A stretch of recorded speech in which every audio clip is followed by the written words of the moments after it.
অনেকক্ষণ ধরে আপনারা বসে আছেন। দাদা একটু সরে যান।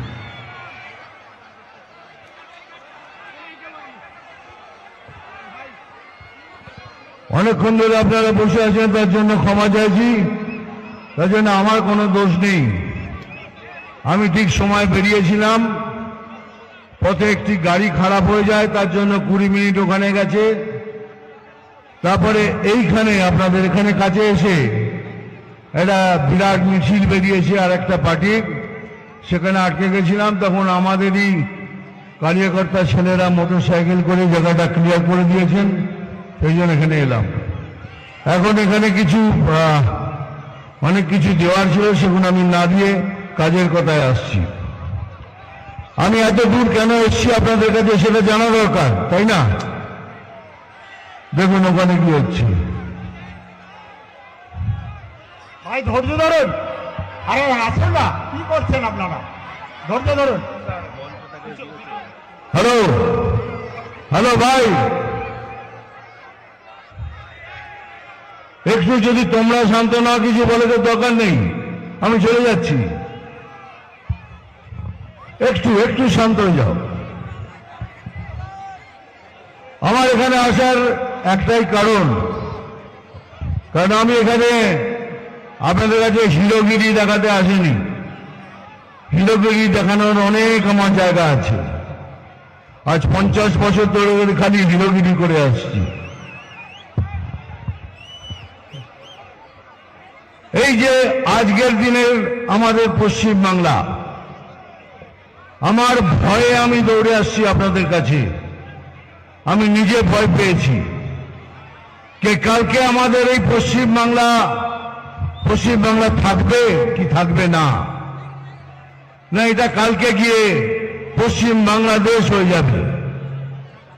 সেই ভয়ে দৌড়ে আসছি আপনাদের কাছে, আপনাদের বলতে এইবার সময় এসছে আমরা এক ছাতার নিচে এসে দাঁড়িয়ে লড়ে এই তৃণমূল সরকারকে এখান থেকে উৎখাত করার জন্য। যদি আমরা না করতে পারি তাহলে জানবেন আমাদের আর কোনো জায়গা নেই। হ্যালো দাদা, আপনি সরে আসুন।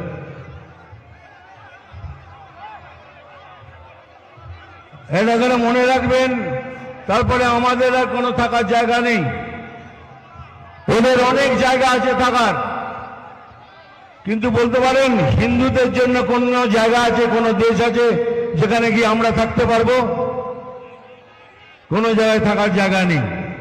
সেই জন্য বলছি আমাদের সবাইকে এক ছাতার নিতে এসে, সমস্ত সনাতনীকে এক ছাতায় নিচে এসে লড়তে হবে। এখানকার আমার এখানে যত কার্যকর্তা আছেন, যত বড় বড় নেতা বসে আছেন, তাদেরকেও হাত জোর করে অনুরোধ করছি, যদি আপনাদের মধ্যে কোনো মনোমালিন্য থাকে ইলেকশন অবধি সেটা মিটিয়ে নিন। একসাথে লড়ুন, একসাথে লড়ে দেখিয়ে দিন কি আমরাও পারি। কেন আমার মুখটা কতবার দেখবেন মুখটাকে?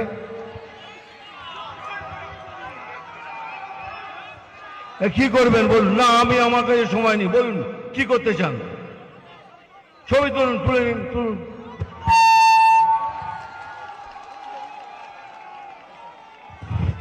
হয়ে গেছে, এবার কথা।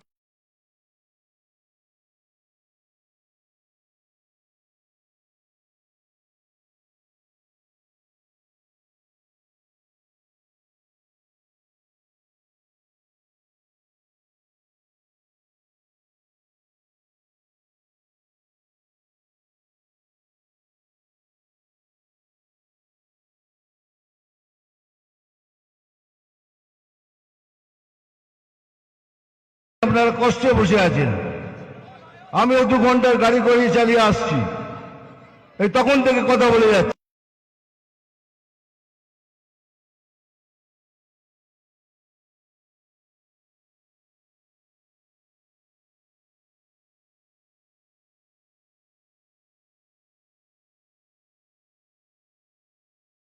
অফিসে ইডি রেড হয়েছে, ইডি কিন্তু বিজেপির নয়, সিবিআই বিজেপির নয়, কিন্তু এটা আমাদের ঘাড়ে চাপিয়ে দেওয়া হয়েছে। ইডি একটা নতুন সংস্থা, আলাদা সংস্থা, সিবিআই একটা আলাদা সংস্থা।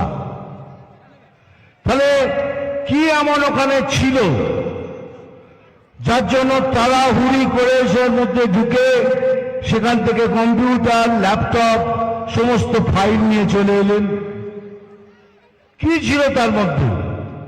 শোনা যাচ্ছে সেখানে নাকি পরিকল্পনা ছিল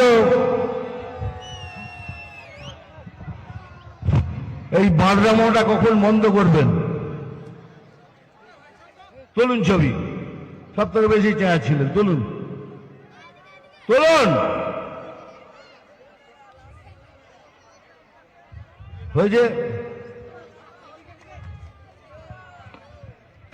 তাতে কি ছিল? সেই ফাইলের মধ্যে কি ছিল? কেন এত তাড়াহুড়ো করে ওটাকে বার করলেন? আমার মতে তার মধ্যে হয়তো তিনটে জিনিস থাকতে পারে। এক, যদি পরিকল্পনাই থাকে তাহলে সে পরিকল্পনা নিশ্চয়ই বিজেপি, হিন্দু, সনাতনীদের এই বাংলা থেকে তাড়ানো। এখন তো বলছেন খেলা হবে। খেলা হবে মানে কি? ফাঁসি দেবেন না গলা কেটে দেবেন? নিশ্চয়ই এরকম কিছু এটা হবে। কারণ আগের বছর ইলেকশনের পর তো সমস্ত লোককে ঘর ছাড়া করেছেন, মেরেছেন। তা আমি সমস্ত লোকদের বলছি, অগ্রসর নয়, যে যার ডিফেন্স নিয়ে তৈরি থাকবেন। এরা যা কিছু করতে পারে, এরা যেভাবেই হোক কোনো একটা উস্কানি দিয়ে রাইটস করার চেষ্টা করছেন। সেখান থেকে সেখানে মুখ লাগাবেন না, সবাই দূরে থাকবেন। আমরা গণতান্ত্রিকভাবে সংবিধান অনুযায়ী জিতিয়ে দেখাবো কে আমরাও পারি।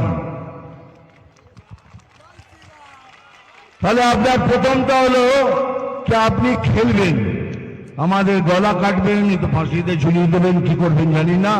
হয়তো বলতে পারেন যে যার ফাঁসি নিজে নিয়ে এসো, যে যার বন্দুক নিয়ে এসো, গুলি করো নিজে নিজেকে, যা কিছু হতে পারে। দ্বিতীয় কি হতে পারে? দ্বিতীয় হতে পারে পয়সা। সেই ফাইলে কাকে কত পয়সা দিয়েছেন, কোনখান থেকে কয়লার, কোনখান থেকে বালির, কোনখান থেকে বিদ্যার, কোনখান থেকে শিক্ষার পয়সা পেয়েছেন, তার হিসেব আছে। এত কি ব্যাপার? এত লুকানো চড়ানোর কি আছে? আর তৃতীয়, যেটা সব থেকে বেশি ইম্পর্টেন্ট, একটু কান খোলে শুনুন। তৃতীয়টা হলো যে যত অভারতীয় আছে তাদের ভেতরে ঢুকিয়ে আনুন, আর এটাকে পশ্চিম বাংলাদেশ তৈরি করুন। নাহলে দেখছেন প্রধানমন্ত্রী কতবার বলে গেলেন যে আমাদের জমি দিন। 400 কিলোমিটার বাংলাদেশ বর্ডার এখনো খালি পড়ে আছে, সেটাকে আমরা তৈরি করব। উনি দিচ্ছেন না। কিছু হলে বলে ওটা আমি জানি না, এটা তো কেন্দ্রের ব্যাপার। আমরা তো বলছি এটা কেন্দ্রের দায়িত্ব। সো দিচ্ছেন না কেন জমি? তার একটাই কারণ, ওখান দিয়ে ঢোকান, যত পারেন ভুয়ো ভোটার ওদের ঢোকান। ঢোকানোর পর এখানে খুন, রাহাজানি, যত ধরনের হিংসা হতে পারে করুন, আর এদের এখান থেকে তাড়ান। এরকম হবে কেন? আপনার বাড়িতে চুরি হলে পরে আপনি আগে তো দেখবেন কোন দরজাটা আমার খালি আছে। যদি ছাতের দরজা খালি থাকে তাহলে ছাতের দরজা লাগিয়ে সেটাকে বন্ধ করবেন। কিন্তু এখানে বলছেন আমি জমি দেব না, খোলা থাক। কিন্তু আপনিও শুনে রাখুন, আপনার সরকারও শুনে রাখুন, এই রকম একটা বাঙালির গায়ে যদি এক ফোঁটাও রক্ত থাকে না, পশ্চিম বাংলাদেশ কোনোদিন হতে পারবে না। कोई माई का लाल ये नहीं कर सकता।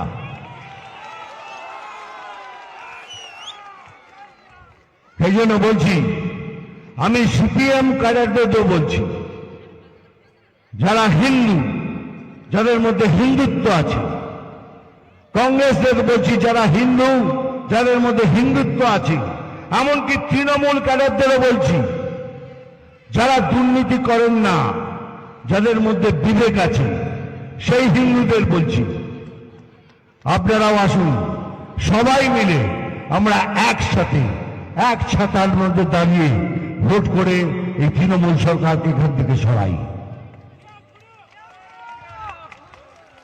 এই 1000 টাকা, 1000 টাকার লক্ষ্মী ভান্ডার, আমি সব জায়গায় বলি, আপনাদেরও বলছি। বহরমপুর গেছিলাম কিছুদিন আগে, সেখানে একটা টোটোওয়ালা আমার পাশে এসে দাঁড়ালো। ও দাদা কেমন আছেন? আমি ভালো আছি। কেমন, তুমি কেমন? বলে দূর আর কি জীবন। কেন কেন খুশি না? 1000 টাকা করে লক্ষ্মী ভান্ডার পাচ্ছিস? বলে হ্যাঁ পাচ্ছি, কিন্তু একবার লিমিট ক্রস করলেই 1000 টাকা ফাইন, আর সেই 1000 টাকা নিয়ে এসেই আমাকে দিয়ে দিয়েছে। এটাই হলো লক্ষ্মী ভান্ডার। কিন্তু আমি বলছি ওই লক্ষ্মী ভান্ডার নেবেন, 100 বার ওই টাকা নেবেন, কারণ এটা আপনাদের টাকা, আপনাদের ট্যাক্স পেড টাকা। কিন্তু একবারও ভেবেছেন, যাদের বিবেক আছে, যারা না নিতে চায়, তার ছেলেকে দেখুন, যার বিবেক আছে সে বেকার বসে আছে। তার স্বামীকে দেখুন, যার বিবেক আছে বেকার বসে আছে। এমনকি তার শ্বশুর শাশুড়ি, মা বাবা কষ্টে রোগে ভুগছে। ওই 1000 টাকায় আপনি এগুলো সব করতে পারবেন? পারবেন না। কিন্তু প্রধানমন্ত্রী আপনাদের সবার জন্য 5 লক্ষ টাকার আয়ুষ্মান ভারত করেছেন, কিন্তু সেটা আপনাকে নিতে দিচ্ছে না। এমনকি যারা 1000 টাকার লক্ষ্মী ভান্ডার পাচ্ছেন, তারাও পাবেন আয়ুষ্মান ভারতের 5 লক্ষ টাকা রোগীর সেবা করার জন্য নিজেদের, কিন্তু করতে দিচ্ছে না। তাহলে প্রধানমন্ত্রীর নাম হবে? তাহলে ভেবে দেখুন, উনি তো নিজেই বলছেন আমি উন্নয়ন আনতে পারবো না, আমি কলকারখানা আনতে পারবো না, এই জন্য বলছেন আপনি চপের দোকান করুন, চায়ের দোকান করুন, ঘুগনির দোকান করুন। কিন্তু যারা করছে তাদের আমি সম্মান করি। যারা চা বিক্রি করছে, ঘুগনি বিক্রি করছে, চপ বিক্রি করছে, তাদের সবাইকে আমি সম্মান করি। এই জন্যই করি, তারা গতরে খেটে কামাচ্ছে, আর আপনারা সব দুর্নীতি করে কামাচ্ছেন। এই জন্যই এদের আমি সবাইকে সশস্ত্র প্রণাম জানাই। কিন্তু উনি তো বলছেন উনি পারবেন না উন্নয়ন করতে, তাই না? তাহলে যদি উন্নয়ন পেতে হয়, তাহলে একটাই সরকার, সেটা হলো বিজেপি সরকার। আপনি এখনো পর্যন্ত কোন পার্টিকে শুনেছেন কে তৃণমূল হটাও বলতে? কেউ বলছে না, কিন্তু সবাই এক সুরে বলছে বিজেপি হটাও, বিজেপি হটাও, বিজেপি হটাও। কিন্তু কেউ মুখে বলছে না কে তৃণমূল হটাও। অথচ বলে যাচ্ছেন আমাদের মধ্যে কোনো কথায় বিশ্বাস করবেন না, আমাদের সাথে কারোর কোনো জোট নেই, প্রধানমন্ত্রীর সাথে কারোর কোনো জোট নেই। আমি গ্যারান্টি দিয়ে বলছি, আমি কারোর কথা বিশ্বাস করবেন না।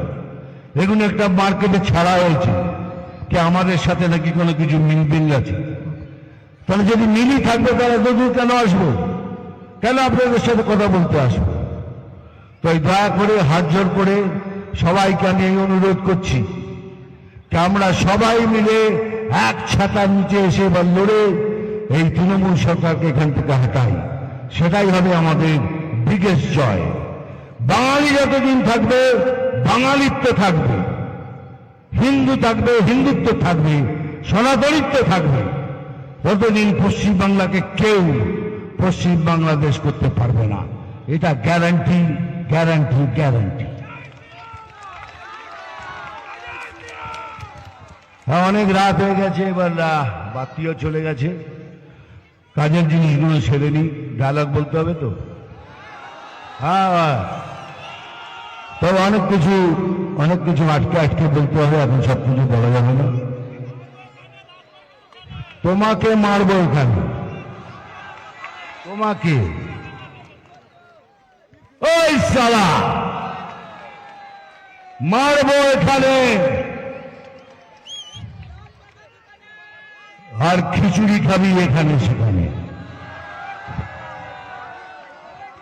এটা বলা যায় না, পাবলিক মিটিং তো। নাম অভিমন্যু নাগ, আমি জল ঘোড়াও নই, বেলে বোড়াও নই, আমি চাঁদ কোখরো। আমি জল ঘোড়াও নই, বেলে বোড়াও নই, আমি চাঁদ কোখরো। এখন শুধু দুধ কলা খাই। নাম তুফান, বছরে 1-8 আসি। যখন আসি তখন প্রলয় ঘটে, আর যখন যাই তখন যারা নিজেকে ভগবান মনে করে তারা তাদের অস্তিত্ব খুঁজে বেড়ায়। জয় হিন্দ, বন্দে মাতরম, ভালো থাকবেন। মিঠুন দাকে অনেক ধন্যবাদ। মাননীয় সভাপতি শ্যামপদ মন্ডল মহাশয় বরণ করুন পুষ্পার্ঘ দিয়ে, এবং আমাদের চট্টগ্রামের কার্যকর্তাবৃন্দ সকলে মিলে মালা, বড় বৃহৎ আকারের মালা দিয়ে মাননীয় মহাগুরুকে বরণ করে নিলেন। হ্যাঁ বলি, দাঁড়ান আমি ভালো করে দিচ্ছি। মিঠুন দা জিন্দাবাদ, মিঠুন দা জিন্দাবাদ, মহাগুরু জিন্দাবাদ, মহাগুরু জিন্দাবাদ। মিঠুন দা, মিঠুন দা, আমাদের এই কেতুগ্রামের একজন বলরাম মাঝি মারা গেছিল, মিটি মেরে দিয়েছিল 21-এ। তার মা এসছেন, পলিটিক্যাল ভায়োলেন্স 21-এ পিটিয়ে মারা গিয়েছিল, 2021-এ পিটিয়ে মারা গিয়েছিল মা দুর্বা মাঝি। ওনার সেই সময় বাড়ি থেকে বার করে নিয়ে গিয়ে পিটিয়ে মেরে দিয়েছিল।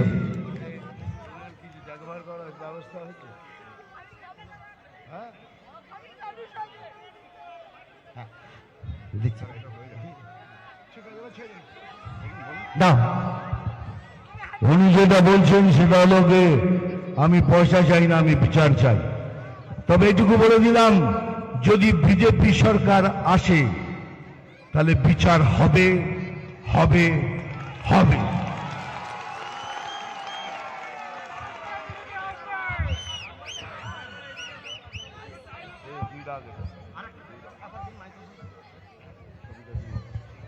দীর্ঘদিন ধরে পায়ে জুতো পরে নাই বিজেপি সরকার আসার জন্য মাননীয় নীলমণি দানা। খালি পায়ে উনি থাকেন, উনি জুতো পরেন না। উনি বিজেপি সরকার না এলে কখনোই জুতো পরবেন না। তাই আপনার শ্রীচরণে প্রণাম গ্রহণ করে আপনাকে এই দেবীর মূর্তি উনি দিতে চান। জয় শ্রীরাম, জয় জয় শ্রীরাম।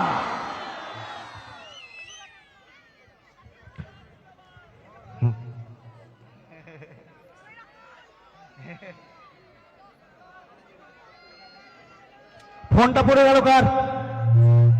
এই ফোনটা কার? হ্যাঁ হ্যাঁ,